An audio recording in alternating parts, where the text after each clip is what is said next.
Sir, ನನ್ನ ಹೆಸರು ಎಸ್.ಆರ್. ಮುರಳೀಗೌಡ ಅಂತ, ಕೋಲಾರ ನಗರಸಭೆ ಮಾಜಿ ಉಪಾಧ್ಯಕ್ಷರು. ಇವತ್ತೇನು ಕೋಲಾರ ನಗರಸಭೆ ಹಳೆ ಕಟ್ಟಡ ಕಟ್ಟಿ ಈ 2026 ಡಿಸೆಂಬರ್ ಬಂದರೆ 100 ವರ್ಷ ಕಳೆಯುತ್ತೆ.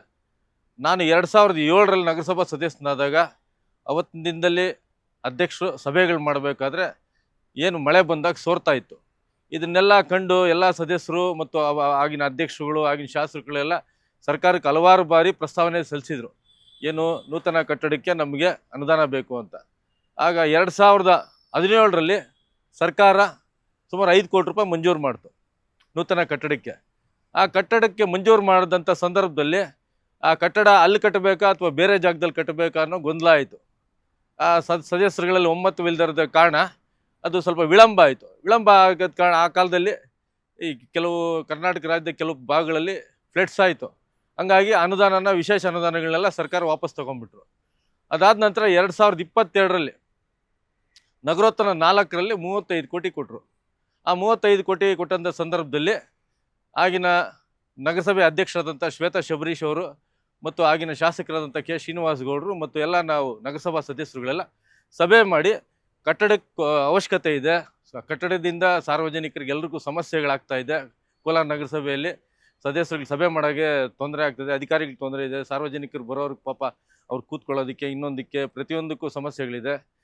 ಹಂಗಾಗಿ ನೂತನ ಕಟ್ಟಡ ಅವಶ್ಯಕತೆ ಇದೆ ಅಂತ ಹೇಳ್ಬಿಟ್ಟು ನಾವು ಈ ಜಾಗನ ಏನು ಜಿಲ್ಲಾಧಿಕಾರಿಗಳ ನಿವಾಸದ ಮುಂದೆ ಇರುವಂಥ ತಾಲೂಕು ಕಚೇರಿ ಪಕ್ಕದಲ್ಲಿರುವಂಥ ಜಾಗನ ಗುರುತಿಸಿ ಈ ಜಾಗದಲ್ಲಿ ನಿರ್ಮಾಣ ಮಾಡೋಣ ಅಂಥೇಳಿ ಆ ನಗರೋತ್ಥಾನ 4ರಲ್ಲಿ ಸುಮಾರು 8 ಕೋಟಿ ರೂಪಾಯಿ ಅನುದಾನನ ಆ ಒಂದು ನೂತನ ಕಟ್ಟಡಕ್ಕೆ ನಾವು ಮೀಸಲಾಗಿಟ್ರಿ. ಸರ್ಕಾರ ವಂಶಜಯ ಆಸ್ಪತ್ರೆಯಲ್ಲಿ ಪಿಐಸಿಯು ಸಂಕೀರ್ಣವಾದ ಮಕ್ಕಳ ಪ್ರಕರಣಗಳನ್ನು ಸಹಾನುಭೂತಿ ಮತ್ತು ಪರಿಣಿತಿಯೊಂದಿಗೆ ಕಾರ್ಯನಿರ್ವಹಿಸಲು ಸಜ್ಜುಗೊಂಡಿದೆ. ನಿಮ್ಮ ಮಗುವು ಉನ್ನತ ಮಟ್ಟದ ಆರೈಕೆಯನ್ನ ಪಡೆಯುತ್ತದೆ ಎಂದು ನಾವು ಖಚಿತಪಡಿಸುತ್ತೇವೆ. ಹೆಚ್ಚಿನ ಮಾಹಿತಿಗಾಗಿ ಸಂಪರ್ಕಿಸಿ 7270 ಅಥವಾ 9141066685. ಪ್ರಸ್ತಾವನೆ ಸಲ್ಲಿಸಿದ್ರೆ ಸರ್ಕಾರದಿಂದ ಅನುಮೋದನೆ ಬಂತು. ಅದಕ್ಕೆ ಟೆಂಡರ್ ಕೂಡ 8 ಕೋಟಿ ರೂಪಾಯಿ ಕರೆದ್ರಿ. ಆ ಟೆಂಡರ್ ಕರೆದು ಆದಮೇಲೆ ಅದು ಟೆಂಡರ್ ಪ್ರಕ್ರಿಯೆ ಆಗಿ ಅದು ಕಾರ್ಯಾದೇಶ ಬರೋದು ಸ್ವಲ್ಪ ವಿಳಂಬ ಆಯಿತು. ಆ ಕಾರ್ಯಾದೇಶ ಬರೋ ಸಂದರ್ಭಕ್ಕೆ ಇಲ್ಲಿ 2023ರ ಕೋಲಾರ ವಿಧಾನಸಭಾ ಚುನಾವಣೆ ಬಂತು. ಆ ವಿಧಾನಸಭೆ ಚುನಾವಣೆ ಆದಮೇಲೆ ಕಾರ್ಯಾದೇಶ ಬಂತು.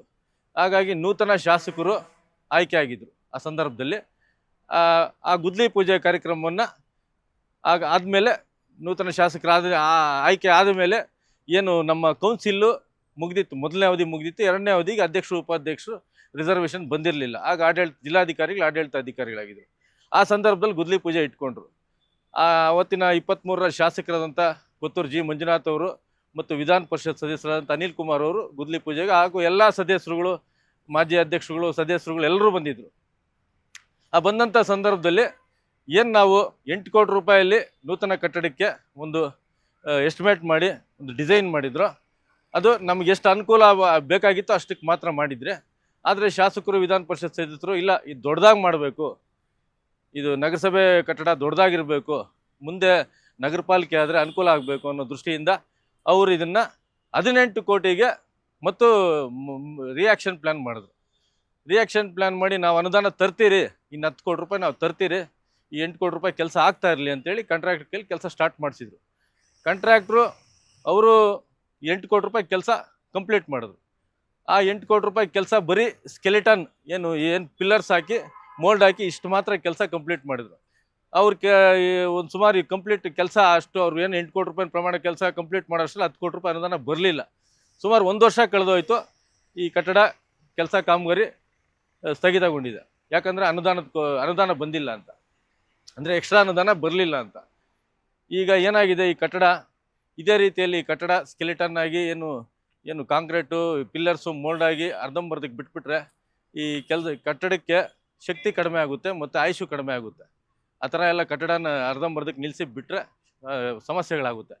ಜೊತೆಗೆ ಇವತ್ತೇನು ಕಟ್ಟಡ ಇಲ್ಲಿ ಕೆಲವು ಹಾವುಗಳು, ನಾಯಿಗಳು ಮತ್ತು ಕೆಲವು ಅನೈತಿಕ ಚಟುವಟಿಕೆಗಳಿಗೆ ತಂಗುದಾಣ ಆಗಿದೆ. ಇದಕ್ಕೆ ಏನಂದರೆ ನಮಗೆ ಈಗ ಕಟ್ಟಡ ಆದಷ್ಟು ಬೇಗ ಮುಗಿಬೇಕು. ಅನುದಾನ ಯಾರು ಒಪ್ಕೊಂಡಿದ್ರು ಅವ್ರು ಆದಷ್ಟು ಬೇಗ ಅನುದಾನ ತಂದು ಈ ಕೋಲಾರ ನಗರಸಭೆ ನೂತನ ಕಟ್ಟಡವನ್ನು ಪೂರ್ಣಗೊಳಿಸಿದರೆ ಎಲ್ಲ ಜನಸಾಮಾನ್ಯರಿಗೂ, ನಮ್ಮ ಪೌರ ಕಾರ್ಮಿಕರಿಗೂ, ಸಿಬ್ಬಂದಿ ವರ್ಗದವ್ರಿಗೂ, ಪ್ರತಿಯೊಬ್ಬರಿಗೂ ಮುಂದೆ ಬರುವಂಥ ಕೌನ್ಸಿಲ್ಗೂ ಎಲ್ಲರೂ ಕೂಡ ಅನುಕೂಲ ಆಗ್ತದೆ. ಆದಷ್ಟು ಬೇಗ ಮಾಡಬೇಕು ಅಂತ ಈ ಸಂದರ್ಭದಲ್ಲಿ ತಿಳಿಸ್ ಸರ್. ಅನುದಾನಗಳು ಇವಾಗ ಏನು ನಮ್ಮ ನಗರೋತ್ಥಾನ 4ರಲ್ಲಿ 8 ಕೋಟಿ ರೂಪಾಯಿ ಅವತ್ತಿನ ಕೌನ್ಸಿಲ್ ಮತ್ತು ಅವತ್ತಿನ ಶಾಸಕರು ಅನುದಾನ ಹಾಕಿದ್ದಿದ್ದು ಅನುದಾನ. ಈಗ ಅನುದಾನ ಇನ್ನು ಹೆಚ್ಚಿಗೆ ಅನುದಾನ ತರ್ತೀನಿ ಅನ್ನೋ ಪ್ರಸ್ತಾವನೆ ಎಲ್ಲಿ ಯಾವ ರೀತಿಯಲ್ಲಿ ಸಲ್ಲಿಸಿದಾರೋ, ಯಾವ ರೀತಿಯಲ್ಲಿ ಅದು ಯಾವ ಹಂತದಲ್ಲಿ ಇದೆಯೋ ಎಲ್ಲಿದೆಯೋ ಗೊತ್ತಿಲ್ಲ. ಅದು ಏನು ಯಾವ ಮಟ್ಟದಲ್ಲಿ ಇದೆಯೋ. ಈಗ ಅನುದಾನ ಏನು ತರಬೇಕಂದ್ರೆ ಮೊನ್ನೆ ಮುಖ್ಯಮಂತ್ರಿಗಳ ವಿಶೇಷ ಅನುದಾನ 50 ಕೋಟಿ ಬಂತು.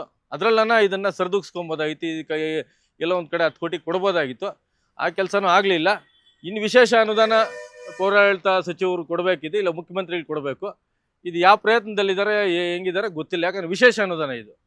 ನಮಗೆ ವಾಡಿಕೆ ಅನುದಾನ ಆಗಿದ್ರೆ ಬಂದ್ಬಿಡ್ತಾ ಇತ್ತು. ವಿಶೇಷ ಅನುದಾನ ಆಗಿರೋದ್ರಿಂದ ಇದನ್ನು ಯಾರು ಜವಾಬ್ದಾರಿ ಹೊತ್ಕೊಂಡಿದ್ರು ಸ್ಥಳೀಯ ಶಾಸಕರು ಮತ್ತು ವಿಧಾನ ಪರಿಷತ್ತರು ಅವರೇ ಖುದ್ದಾಗಿ ಪೌರಾಡಳಿತ ಮಂತ್ರಿಗಳ ಹತ್ರ ಮತ್ತು ಮುಖ್ಯಮಂತ್ರಿಗಳ ಹತ್ರ ಹೋಗಿ ಈ ಥರ ಇದೆ, ಹಿಂಗೆ ನಾವು ದೊಡ್ಡದಾಗಿ ಪ್ರಮಾಣದಲ್ಲಿ ಕಟ್ಟಡ ಕಟ್ಟಬೇಕಾಗಿದೆ, 10 ಕೋಟಿ ಹೆಚ್ಚುವರಿ ಆಗಬೇಕು ಅಂತೇಳಿ ಅವ್ರ ಹತ್ರ ಮನವಿ ಮಾಡಿ ವಿಶೇಷ ಅನುದಾನ ತರಬೇಕು.